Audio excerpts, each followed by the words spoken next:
Hey guys, welcome to my channel. I'm Danella. On this channel I do a bit of fashion, lifestyle and finance related content. So if that's something you're into, go ahead and click subscribe and just keep on watching.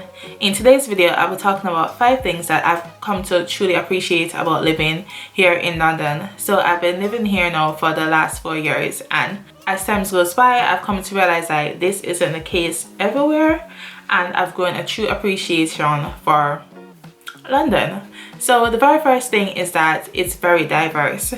So here you have persons from every country you can think of. Like, I'm black, I'm a black Jamaican. Like, I don't feel like an outsider, if you get what I'm saying, because like everywhere I look around me there's someone looking like me, or there's someone not necessarily looking like me but from a different culture as well. So you have persons from China, India, Japan, like any Caribbean country you can think of, like there's someone here. You have persons from Africa, different parts of Africa as well. Like, the more I'm hearing, the more I'm like learning about different parts of the world, because like you come in contact with so many different persons and like you're educating yourself as well. So like, though you're in London and you think like, oh, you're just equating with British, no, that's not the case, and I truly appreciate that. So the next one is that I feel as though here they have a good work-life balance. So with, like, despite what your situation is, they factor in like there's an opportunity for you to work like back home. Like most jobs, it's either you work part-time or you work full-time. Like there's no consideration for like you having a child and all of that. Like you have a child, like you need to figure that out. But I feel like here there's so many different type of work, in the sense that you can either work part-time, you can work from home, you can do job sharing, or you can work flexi time. I myself, I work part-time, and then even in my current job, when I just applied for this job, it was advertised as full-time. But by me going to that interview and saying in the interview like, oh, to be honest, like if I did get the opportunity to work for this company, I would have liked to work part-time because I have my son going nursery, and like financially it doesn't make sense for me to do this job full-time. But part-time, I'll be open to that. And funny enough, they factor in what I said, and then like when I did like get the call for the job, they're like, oh, which day would you like to work? So that's another thing as well. Like if you see jobs advertising for full-time, don't be discouraged to apply for them, and then actually in the interview say to them like, oh, this is your situation and ideally you'd like to do a job sharing, do flexi time, or work part-time. Like most employers are a bit understanding of childcare costs. Let's put it out there, like childcare costs in this country is really expensive.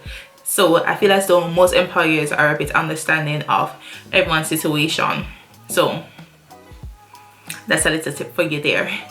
And as it relates to work-life balance again, I really do appreciate the fact that here you can get up to 28 days paid holiday.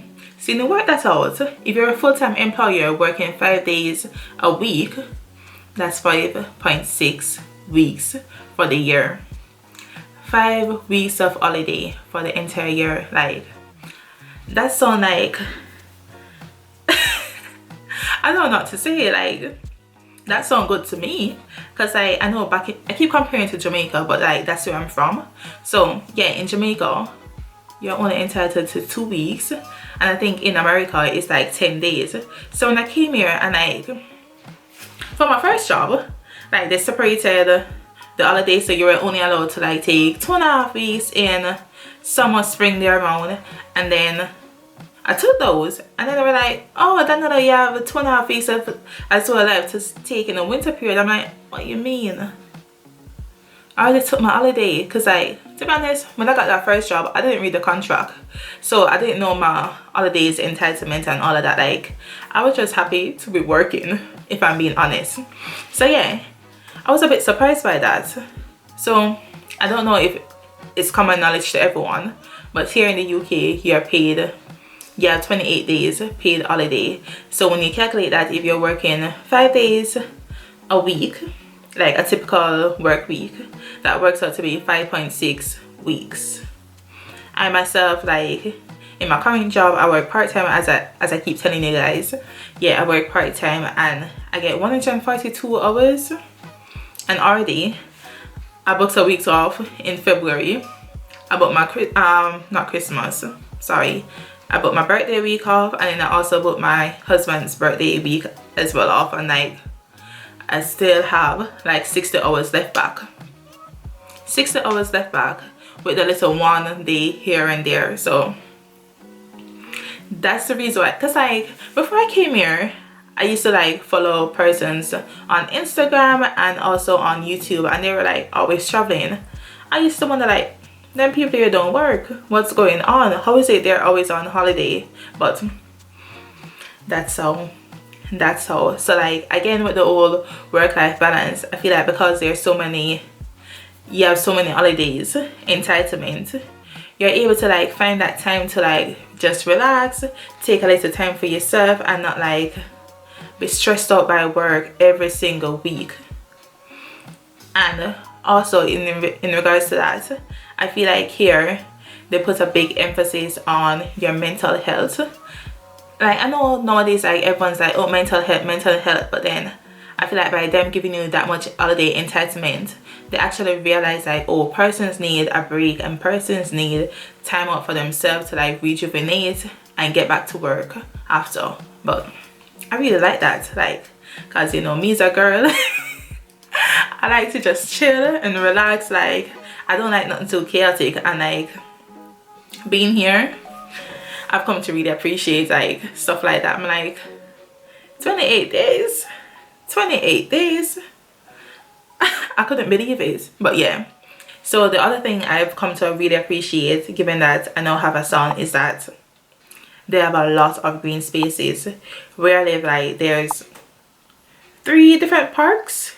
If you're someone like you're trying to be economical and not spend unnecessarily, just so you can like spend time with your family and your kids basically, then that comes in handy. You can just bring them to the park, let them run wild. Yeah, let them run wild and just enjoy themselves. So I really appreciate that. The next thing I really appreciate about here is that you get up to 39 weeks paid maternity leave. 39 weeks. When I was pregnant with my son, I was off from like mid-January until like mid-November.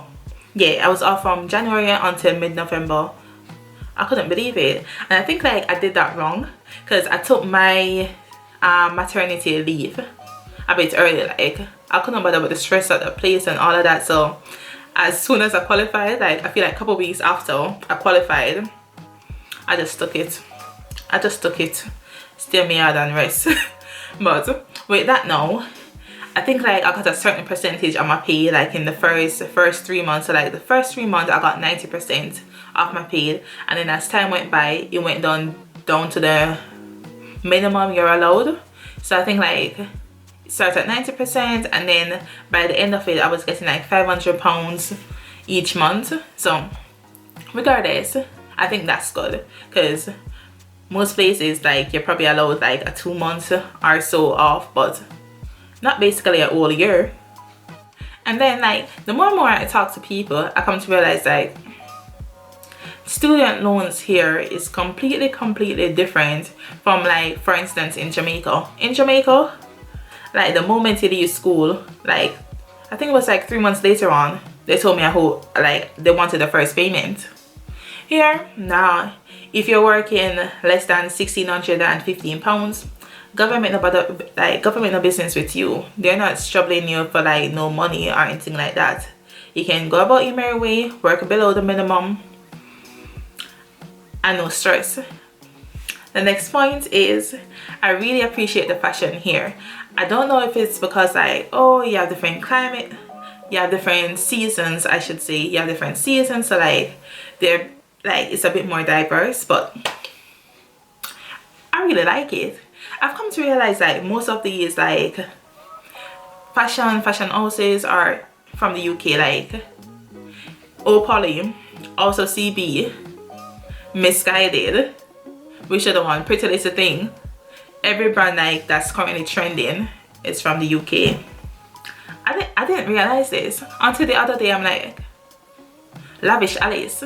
Lavish Alice has some really nice pieces, and they're a UK brand as well. So like most of these like big like fashion companies like are here. So the trends and all of that is like forever changing, but I like to see it. I like to see it. Like sometimes, you know, the other thing I come to realize, like most of these persons on Instagram that I used to follow before I even came here, and like even on YouTube, they're from the UK. They're from the UK. Like I feel the sense of fashion here is next level. It's diverse. So yeah. And also in regards to fashion as well, I feel like here I can dress whatever way I want. No one's watching me. No one's watching me. Like if I want to wear the same top 24/7 each day, like no one's going to make me feel like, oh, why you in that top again? Everyone's too busy going about their own business, like worrying about their own life. Like no one has time for you.